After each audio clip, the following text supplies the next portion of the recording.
Welcome to Leadership Beyond Burnout. I'm Dr. Kimberly Wilson, and tonight we have with us Dr. Lee Cordell with the Trauma Institute, and let's introduce her. Thank you so much for being here tonight, Dr. Lee. Please, I can't wait to hear about all the ways that your institute is changing the way leaders interact in their spaces and create psychological safety. Thank you for having me. I'm really excited for this conversation. Okay. So, how did you get to this point where you decided, hey, we need to have psychological safety in our workspaces in order to grow as leaders? Oh, that's such a great question. And, I think for a lot of us, as we follow, you look back and you're like, that was a very twisty, windy path, right? Right. And I think for me, I spent the vast majority of my life ending up in leadership positions and also kind of rubbing people the wrong way sometimes, right? Quit telling my story. I'm a questioner. I want to understand why we're doing things the way that we're doing things. And I've been a questioner since I was a little kid.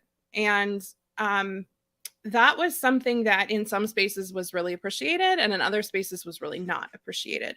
Right. And one thing that I realized I started doing as I, went through my journey through becoming a nurse and then becoming a nurse practitioner and all the jobs and all the school and, taking on more leadership positions throughout my time, I really started masking and I started kind of changing who I was to fit the mold of what they quote unquote wanted me to be. Right. And it's stated, right? It's never stated exactly.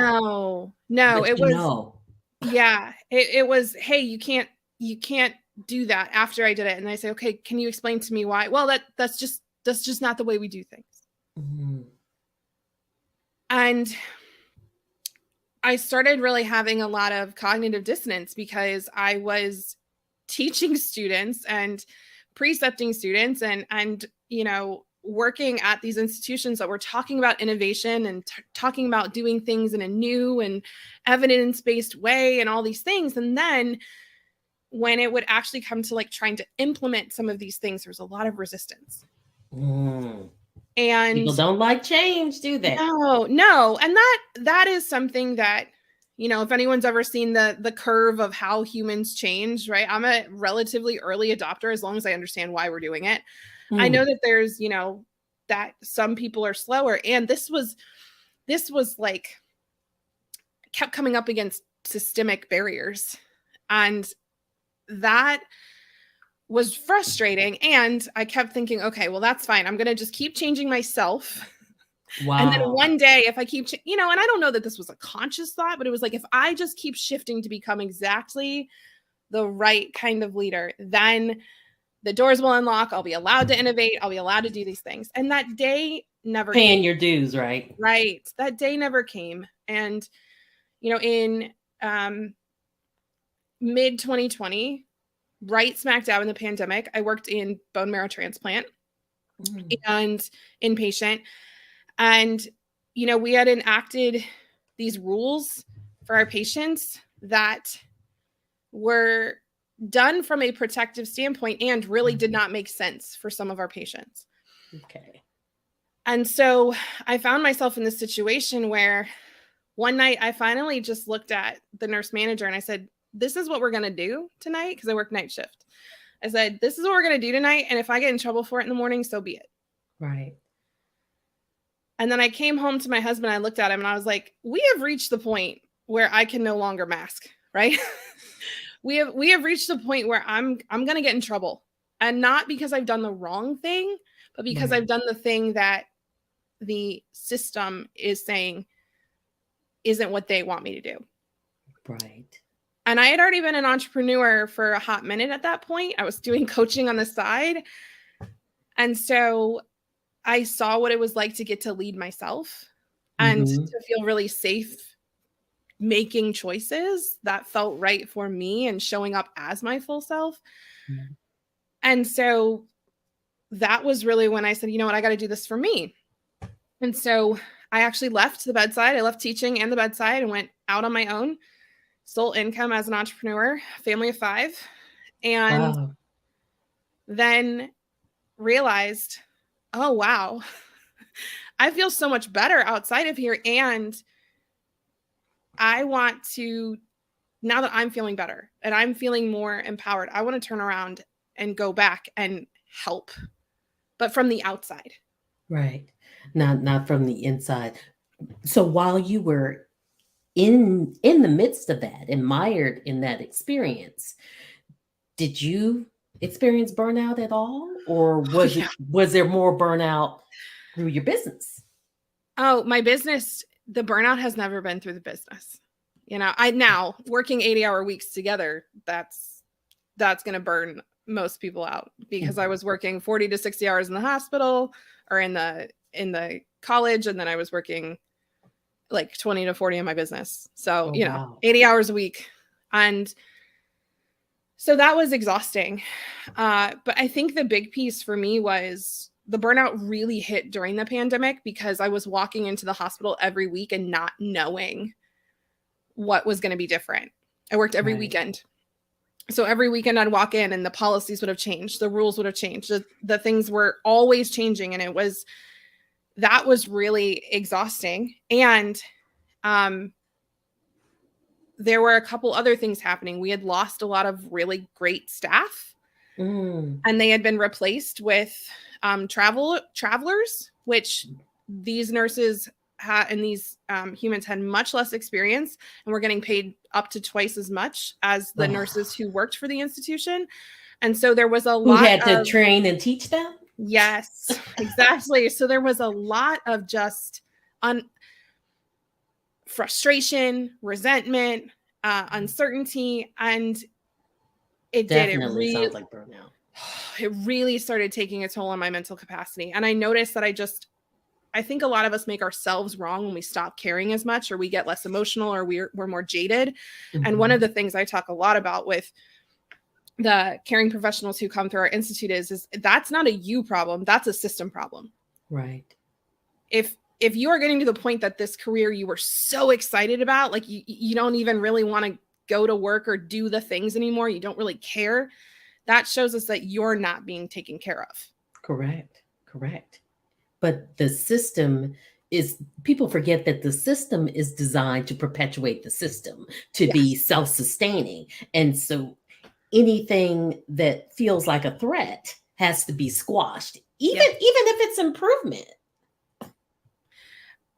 And I think a lot of people don't understand that, because systems themselves are amoral, right? Like they're not good or bad. They're just set up. They're set up to survive. Yeah, set up to survive. And if I come in and I try to change a system that someone else believes is benefiting them, that is a threat to their safety. And whether they feel it that way or they actually acknowledge it that way. And so we used to get really frustrated with the system. And instead I was like, y'all, maybe this isn't the right way for us to be looking at this. And I also knew that I didn't have clear perspective while I was in the system. Right. My sister is also a phenomenal human. She works with us at the Institute. She's also a doctorally prepared nurse practitioner. And she said something to me one day. She's always dropping quotes. And she said, Lee, sometimes you have to leave a system to heal a system, to repair a system. Mm. And I was like, oh. She was like, you need to leave the system. You need to leave the system to heal yourself, to then repair the system. And that was so permission giving of like, sometimes you need to walk out and get better and get some perspective and then decide what you want to do next. Right. But what fights against that, and tell me if you think I'm wrong, is this, Western culture sense of, you just got to keep trying. You're going to persevere and we blame ourselves when we can't make a toxic workplace culture beneficial, which is And crazy. that's the system, right? Mhm. This is the system paints systemic problems as personal problems. Because if you think it's a personal problem, you're not going to look at the system and go, wait, it's actually a bigger, it's not me. Right. So, and I know I'm shifting a little bit, but you got a question. You put a question inside me. So when you talk, I thought that was so profound when you talked about leaving the system to heal the system. But what Yeah. is it like for a leader who Yeah. doesn't feel psychologically safe and traumatized to be able to operate and lead people and protect and nurture and grow? What is the impact Mm. on them? So I see one of two things happen. I Mhm. see leaders, and I think we get to preface it with this because a lot of times we think of CEOs and execs and other leaders as we so often paint them as like money hungry, callous, uncaring, they're at the top, they don't care about the people. And I've spent a lot of time in C-suites and talking to execs, talking to people who lead, business owners. They usually really deeply care. Mhm. And they get kind of in a same position that I was in where they are like, I would love to do something different here. And that innovation and that desire for change gets squashed in some ways. And so they do one of two things. They either turn off their feelings Right. and say, well, I'm just going to show up and do my job, get a paycheck, go home, take all the money I can because why not? Right. Or they, what I would call implode. Mm. And we've seen this. We've seen leaders implode or explode Mhm. where the pressure gets to be too much, the burnout gets to be too much, and all of a sudden you have a PR story of somebody losing their what Mhm. publicly because the pressure got to be too much. Right. And then they look like the crazy one. They look like the crazy one. They look like, and then people go, oh, look, see another person. And those are trauma responses. Those are responses to I'm feeling profoundly unsafe. I don't feel like I can show up as my full self. And a lot of how we taught leadership in our country, I'm going to speak to the United States in particular, we taught people to not be vulnerable. We taught people to shut their feelings down. We taught people to come in the suit and the power suit and the shoulder pads and show up and do your job and like don't take anything from anyone Right. and turn off your feelings. Right. And I know especially for me and other former military people, that was an absolute imperative. And Yes. sometimes it was leadership by yelling, um, as well as the shift from that type of leadership to civilian leadership. I know I couldn't understand why when I said something, people didn't. Right? You're like, why are you? Like, Where's the yes, ma'am, no, ma'am? where's the sense of urgency and why isn't it done already? Yes. Yes. Shut off. Yeah, it's a huge thing. And that brings a really great point into is it depends where you learn leadership, because if you're learning it in these very strict environments where this is exactly how you show up, there's some corners of capitalism where you work 16-hour days. And if you work Or a what's 15-hour wrong with day, you? or what's wrong with you, right? You're on the meeting at 2 a.m. or where are you at? And we're asked to turn off our humanity in that way of while you are working, you are a worker first and a human and a mom or a wife or like you're that person second. Right. And I would love to be able to do that. I would love to be able to just be at work and turn off everything else around me. And I can't, that's not how we work. No, no, no. Life always bleeds into your tasks and things that you have going on. So what are some of the things that you did other than leave Yeah. to kind of soothe some of that burnout? Did Yeah. you have any go-to strategies, or you were just letting it run amok? I slept a lot. And I think that was something I felt really guilty for. I was like, why can't I get out of bed? Like, why am I so tired? I was working 80-hour weeks. Now I'm working 30-hour weeks. Why am I so exhausted? Right. And when I learned about actually what happens inside of our bodies and our nervous systems, our immune systems, when we leave that, what we call hyper aroused state, where you are running in fight or flight constantly, and maybe you're also hypo Exactly. aroused too, and you're that's you're frozen, and so you're just like ping ponging back and forth. Right. When you leave those states and actually get into a place where your nervous system's able to like calm down, Hmm. your body goes, oh my gosh, we're so tired, like Hmm. to our bones tired. Right. And so I slept a lot. I really started prioritizing. Here's what I'll say. I started treating myself like a toddler. Right? If I was tired, I took a nap. If I was hungry, I ate. If I was thirsty, I drank water. If I, was having some emotions, I let myself feel them. And So that you mothered I yourself. did. I reparented myself. Absolutely. And that was it was really hard. It was really hard because that hustle, drive, high achiever, like it kept Right. wanting to kick back in. And I had to say, no, no, no, Right. we're not going back there. We're not doing that. Mhm.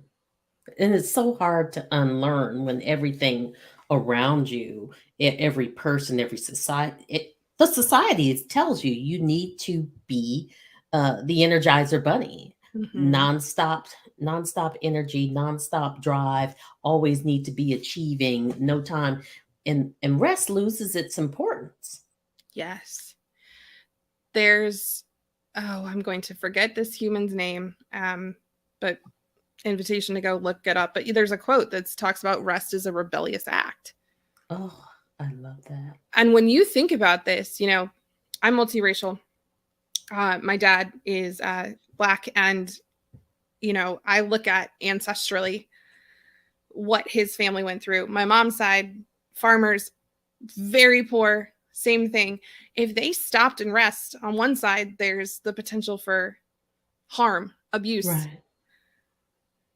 On the other side, there's potential for we don't eat. And so, Wow. generationally, something that was so fascinating for me to learn along my trauma certification was how our trauma gets passed down genetically, Hmm. not just through the stories and through the experiences of the people, but also physically in our bodies. Absolutely. And so rest for a lot of us still feels somewhat dangerous. There's Hmm. this innate questioning of, can we stop? Can we sit down? Right. Are we going to be okay? Right. So yeah. Man, that is so powerful and so unconscious. So people are just not aware of that somatic experience of trauma and how, and that it didn't start. You're trying to figure out, why am I like this? Why am I feeling guilty? And it was years ago, Yeah. generations ago. Mm-hmm. Yeah, they say, look, you can look up to 6 generations back and 6 generations forward.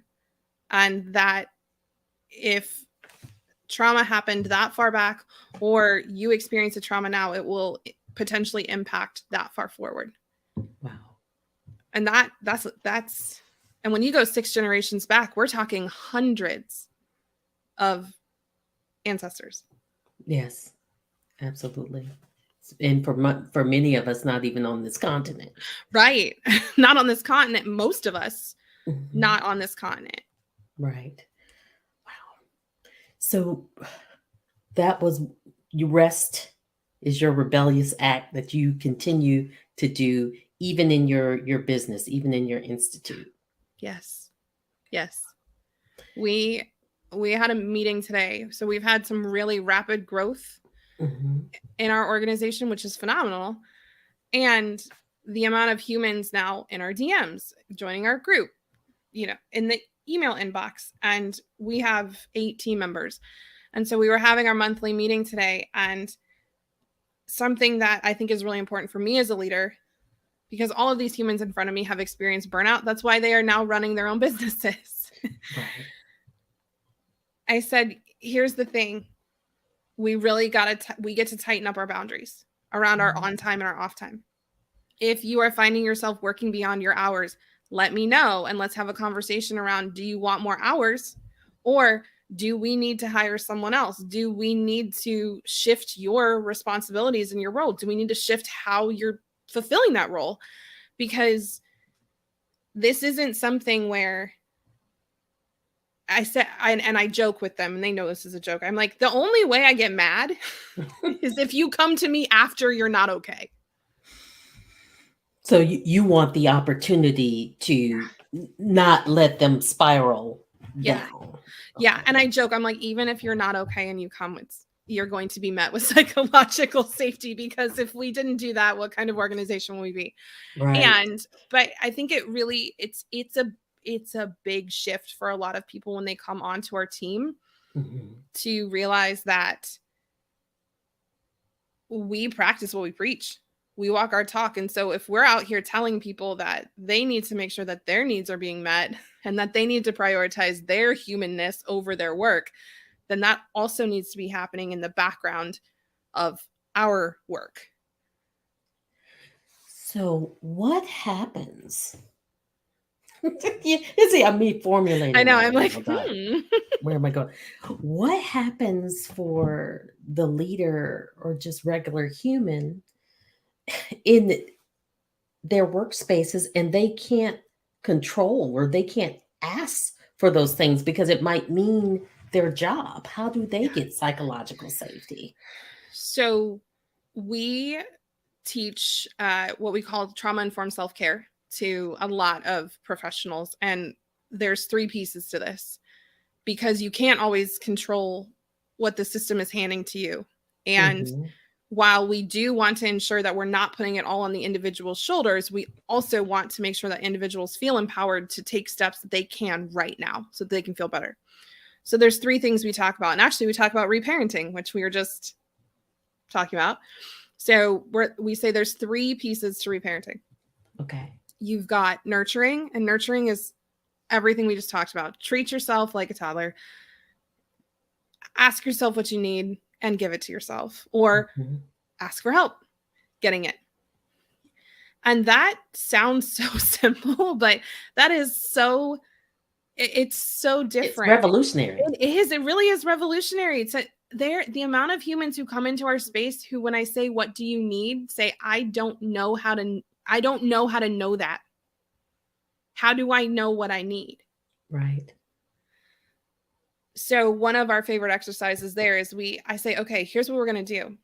You're going to wake up and you're going to ask yourself, what do I want to wear today? What would feel good to wear? You're going to go down to the kitchen. You're going to say, what does my body need to feel nourished? And do I need this or this? You're going to start asking yourself questions and feeling the answers that your body and your brain give you, and start being curious about that.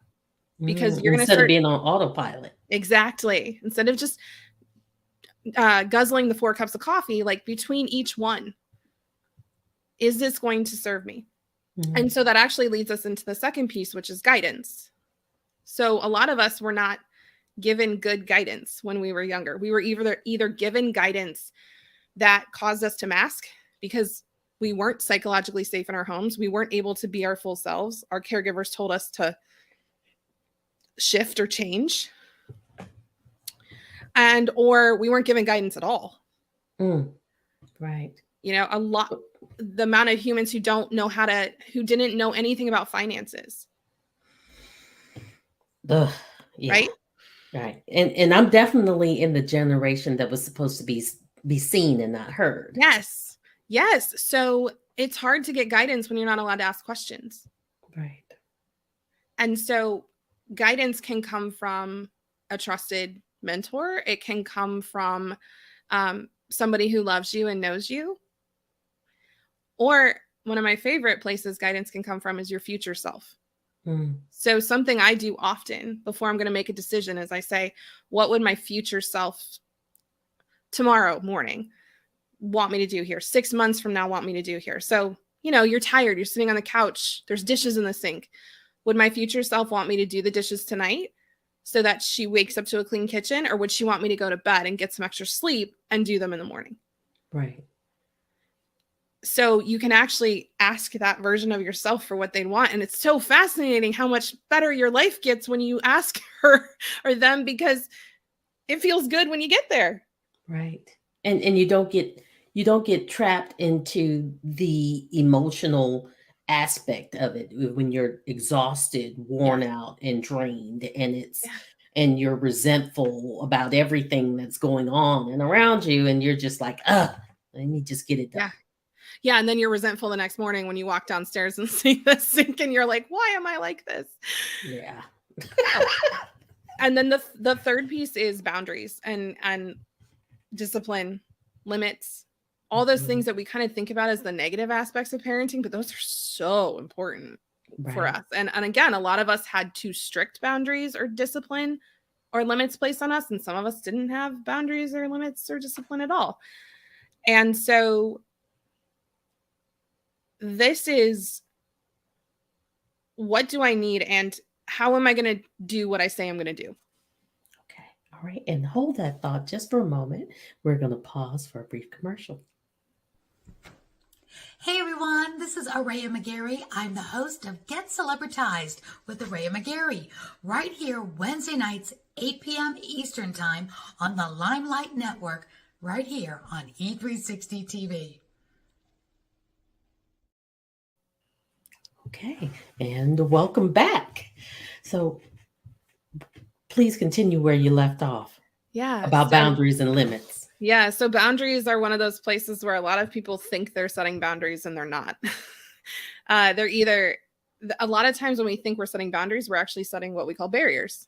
So we're saying you can't do X or stop acting like Y. Mm-hmm. And the reason that's a barrier is because we are creating disconnection through control. So we're trying to control somebody else's actions so that we get what we need. Right. Right. And I can say that clinically, that is very frustrating. Yes. When people come and they bring in somebody else who is not in the session. We're just talking about how can we change them to be who we need them to be. Yes. Yes. No. Yes. I thank you for that example because yes, I see it all the time. I'll have people come to, well, my so-and-so is a narcissist or so-and-so is this. And how do I get them to stop acting that way? And I say, okay, great. So instead of trying to change their behavior, what we're going to do is we're going to teach you how to set boundaries so that your behavior gets to be in alignment with how you want to show up, regardless of what they do. Right. So a boundary in the workplace looks like I will turn off my computer at 10 p.m. Mm-hmm. If you need me after 10 p.m., I will not be available. So if you send me an email after 10 p.m., I will respond to it the following morning at 7 a.m. So are you saying that if they do that, the world will not collapse and right? You can apart? actually be off your email for 8 hours. Yes. Yes. And so many people say, oh my gosh, my boss isn't going to tolerate that. Well, okay. Couple options. One, can we have a conversation with your boss about why that feels so unsafe for them? Right. Number two, do we want to work in a place where when we set a boundary around being off of our email for a whopping 8 hours, that's not allowed? Right. And sometimes that doesn't work. If I, as an employee, said, well, I'm going to turn off my pager, and even when I'm out on call, if you try to get a hold of me, I'm not going to answer it. That's a boundary. Your boss is also able to go, that boundary does not work per what you were hired to do. Right. So people can do whatever they want in response to your boundary. That's what it is. You're saying, this is how it feels good for me to be connected to you. And if not, this is how I'm going to disconnect. But it's all about your behavior. And we get to own that other people get to respond however they want. Right. Right. And Not our job. sometimes there are consequences, but Yes. that's okay. Yes. If it shifts you into a different reality where your boundaries are going to be respected. Yes. I also like, and I want to add to that, one of the Please. things that I do sometimes when I really need space is I have an Android. I don't know if iPhones do this, but I'm able to set my text messages so that this one in particular says, hey, I'm enjoying family time right now. I will return your text message tomorrow. I love that. So I don't even see it. Yes. And that's it, is also, can I be disciplined enough to not go in my email? Yes. Because if we're going to set a boundary, it's our job to hold it. So I'm not only going to respond the way I've told this person I'm going to, but also I'm going to do what I said I'm going to do. Right. And this is hard. This is really hard, especially with how connected we are today. That I will be honest, it's a place I really struggle. And what I've realized is that this is the limits piece that comes in. I have so much more capacity when I limit how much time I spend in those spaces of social media and email and those things. And so for me, putting that limit on to other people, they might think, oh, well, you might miss out on clients, or you might miss out on this or that. Yes, I might. And I worked in critical care and cancer for over a decade. Right. I know what true emergencies look like. I have been in many of them. Nothing in my business is an emergency. Absolutely. That's one of my favorite things. Is anybody going to die? Right. Right. I mean, because you don't get on TikTok? Yeah.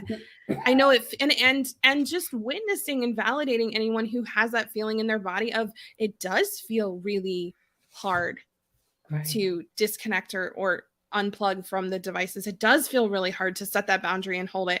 We have a lot of people who identify as people pleasers come into our spaces, and they are burned out because they're always saying yes to everyone else, and them learning how to set boundaries. They're like, I literally feel like I'm going to die when I set a boundary. And I'm like, yeah, that's how you're supposed to feel because you're not used to it. Mm-hmm. Yeah.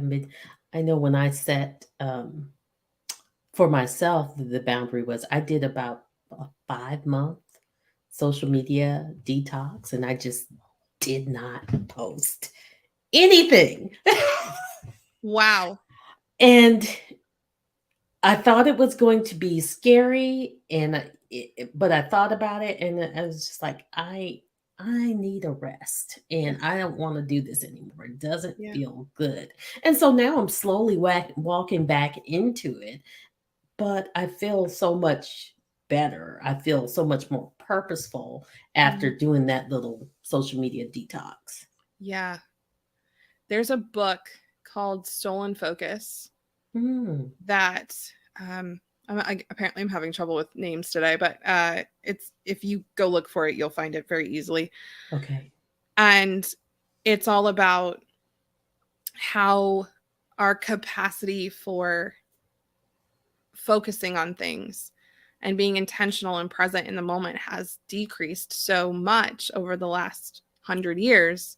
Yes. Due to a lot of systemic influences. And I actually went to my team after I listened to the audiobook as I was driving to and from meeting a client in Tennessee. I'm in Ohio. And I got back and I said, I went to my team. I said, I will pay anybody $50 who listens to this. And they were like, what? And I was like, I'm serious. They're like, Lee, we listened to it anyway. I'm like, no, I want to reward you for listening to it because it's a lot. Mm-hmm. And that's where the concept of, yes, I get to be individually responsible for my focus and for my capacity and for my burnout symptoms. And I do not need to take credit for what the system is intentionally doing to make it easier for me to burn out, because all of these things, social media, the news, all of these things, games on your phone, are trying to steal your focus. They are Mhm. trying to take up your capacity. They are trying to make it easier for you to get hooked on them. And that is such a big cause of burnout.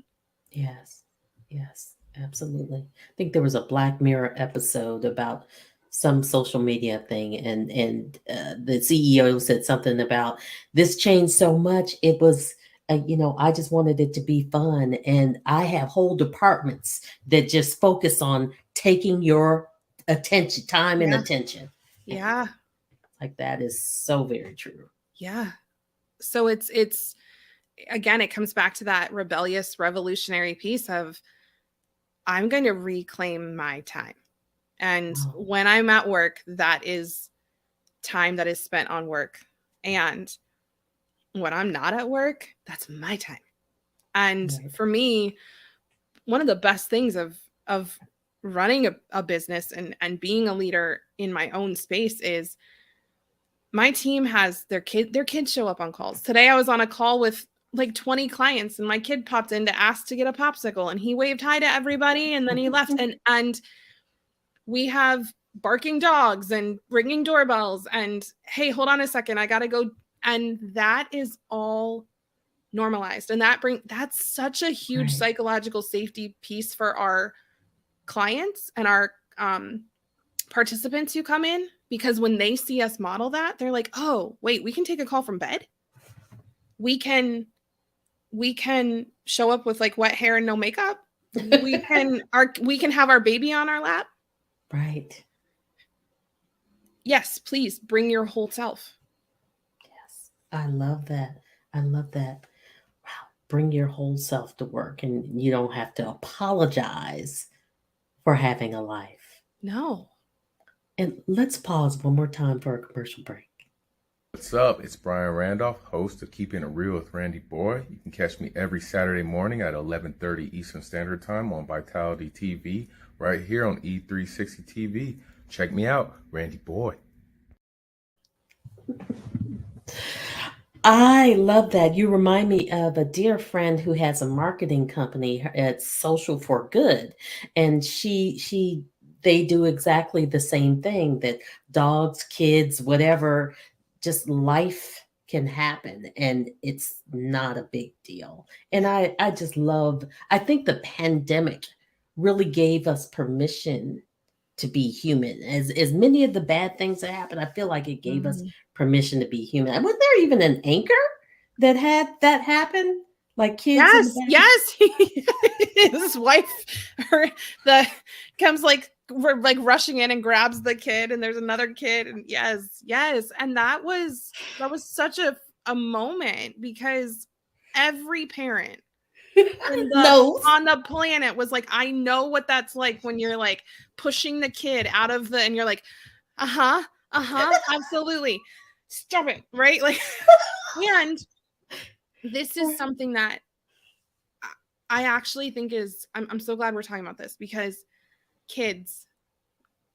our kids want to know that they are the most important things to us, and that they belong in their spaces. And so when we model a kid coming in and us pausing with a client and turning to our child and saying, do you need something right now? Is it an emergency?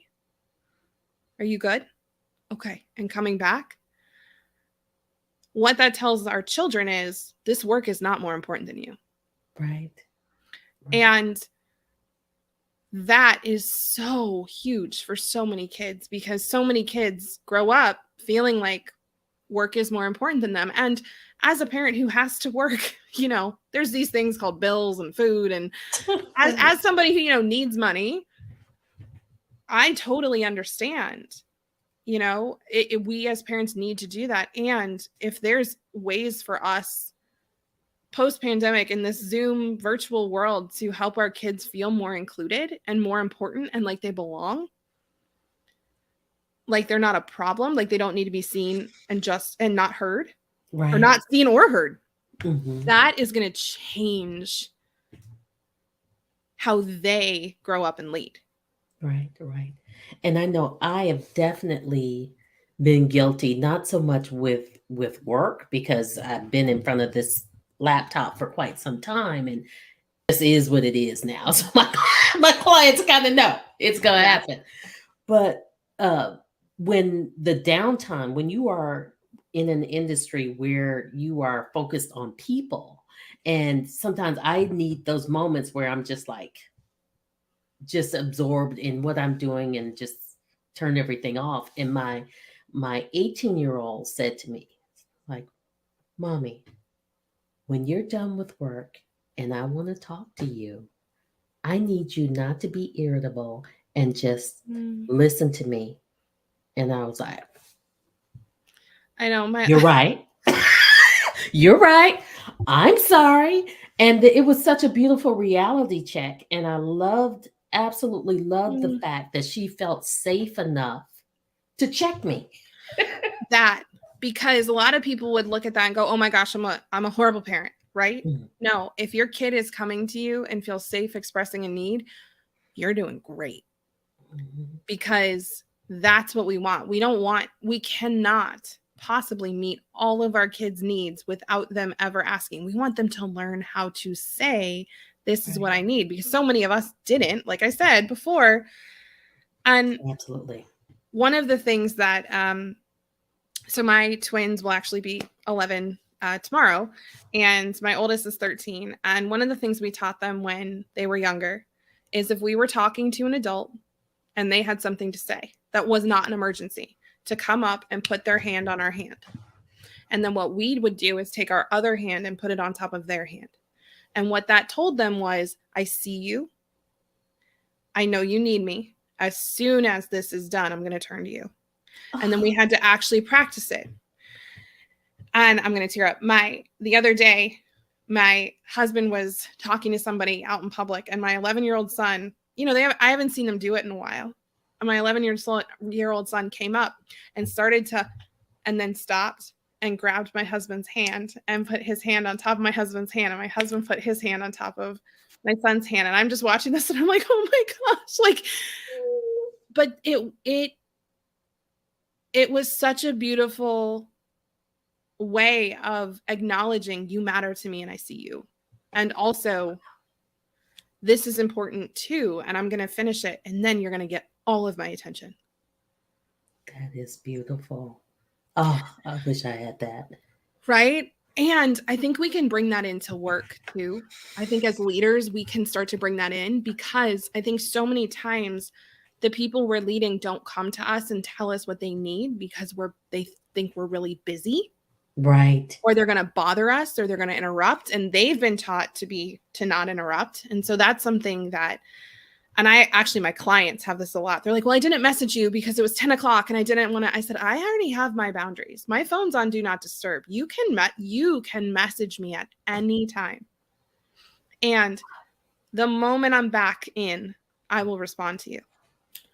And I just love the fact that you mentioned how we've been socialized not to interrupt, and I was just thinking about how that impacts women in leadership when their voices are stolen, not only for psychological safety but for basic needs for growth and ideas and getting promotions. We don't interrupt, be nice, don't be rude. Yeah. Yes.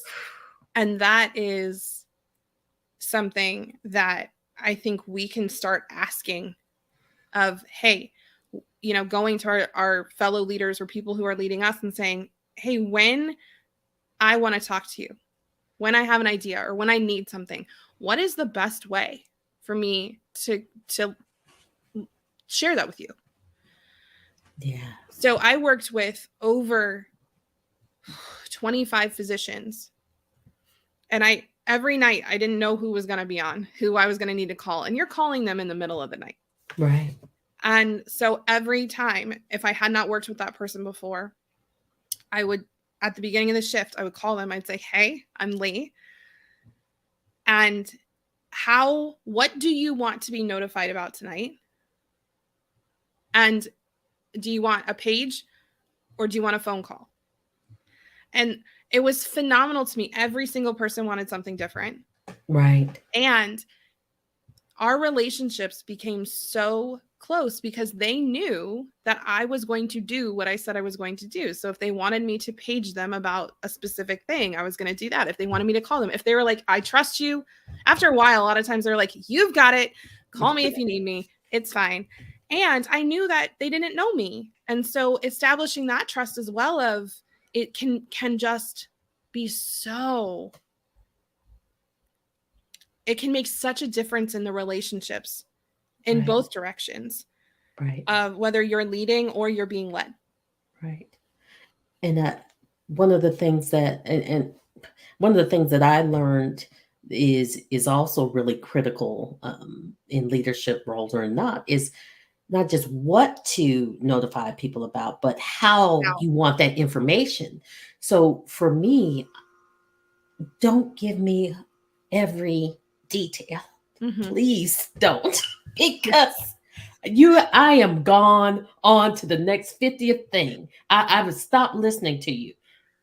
Give me the facts, and if I need more detail, I will ask, and you'll have a much more engaged version of me if you just do that. Now, other people, they need all the details, and so it's important. So when I interact with someone like that, I have to know that I can't get frustrated Mhm. with them asking questions, because that's what they need in order to feel whole and satisfied. Yes. And vice versa. They're going to have to know, you're going to have to ask me a couple of questions, because I'm going to give you Right. just the basics. And can we both honor what we both need?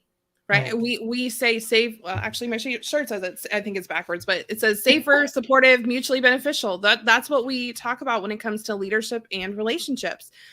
We want our relationships and how we lead to feel safer for people. We want it to feel more supportive, and it should be mutually beneficial. When I lead you, we both come out of that situation better.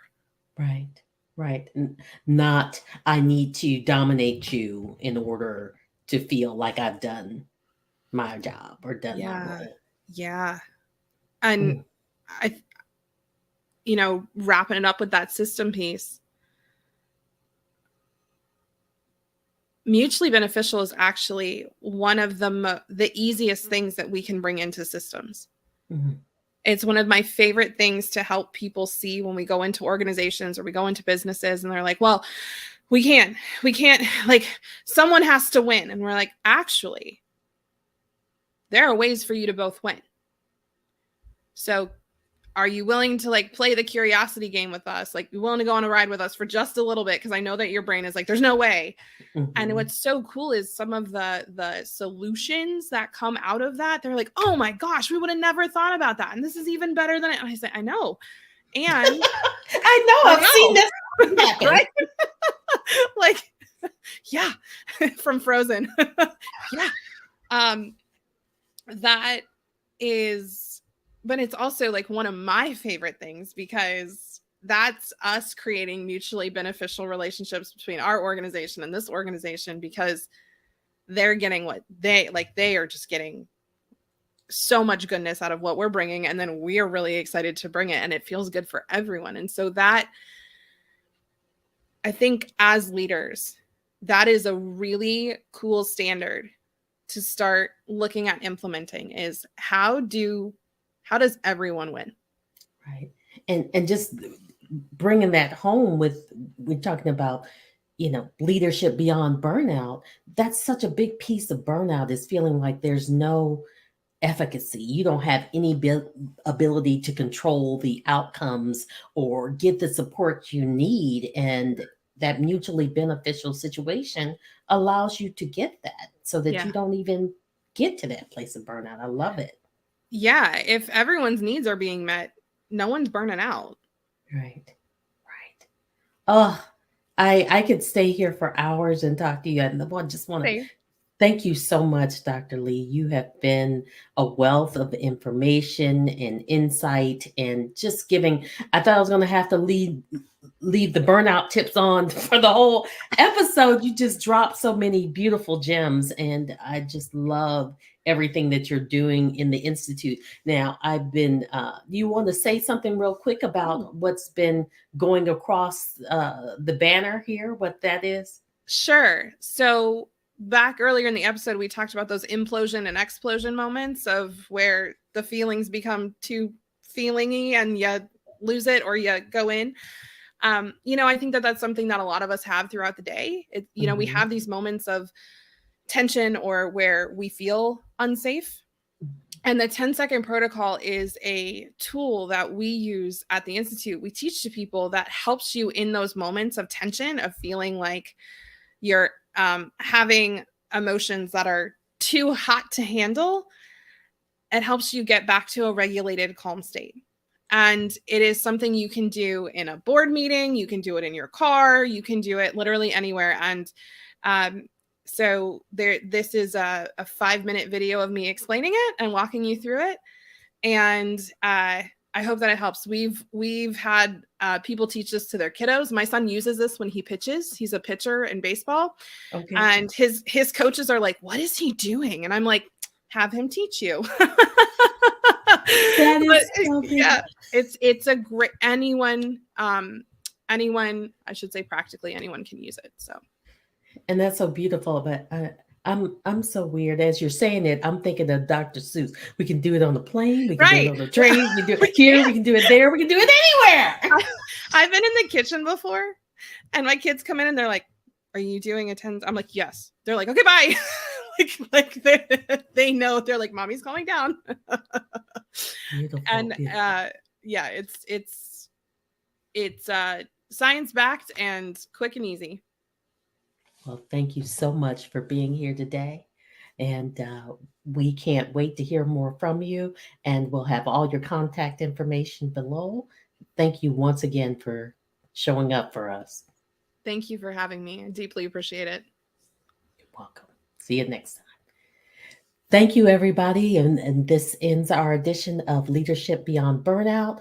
We'll see you next Thursday at 5 o'clock Eastern Standard Time.